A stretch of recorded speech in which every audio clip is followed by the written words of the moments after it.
आज आपण प्रत्येक पावलावर, प्रत्येक क्षेत्रामध्ये, प्रत्येक विषयामध्ये आपण पुढाकार केलेला आहे आणि आपण आपली तरक्की केलेली आहे. पण आपण आपल्या खऱ्या अर्थाने तरक्की आणि पुढाकार जोपर्यंत नाही करू शकत, जोपर्यंत जसं बाबासाहेब आंबेडकरांनी सांगितलं तसं आपण शासन करती जमात नाही बनत. बाबासाहेबांनी आपल्याला एक महत्वाचा संदेश दिला होता की जाऊन आपल्या घरावरती द्या की आपल्याला शासन करती जमात बनायचं. त्याच पद्धतीने जर आपण बघितलं तर आज शिक्षण असो, आरोग्य असो, इन्फॉर्मेशन टेक्नॉलॉजी असो, क्रीडा असो, मीडिया असो, आज आपल्या लोकांनी प्रत्येक क्षेत्रामध्ये आपला छापा ठेवलेला आहे.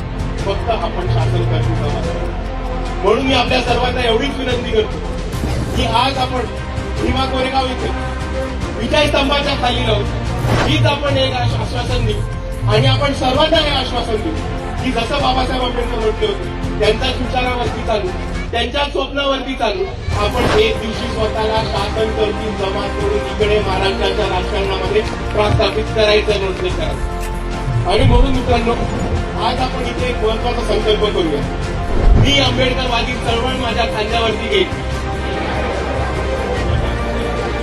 मी संविधानिक हक्क आणि अधिकारांचे रक्षण करून न्यायासाठी लढेन. मी आंबेडकरवादी विचारांच्या लोकांना सत्तेत बसवेन. मी आंबेडकरीवादी लोकांना सत्तेत बसवेन आणि मी सत्ताधारी बनेन. आणि मित्रांनो, जाता जाता मी आपल्या सर्वांना एवढाच संदेश देतो की आता आपल्या सर्वांसमोर स्थानिक स्वराज्य संस्थेची निवडणूक आलेली.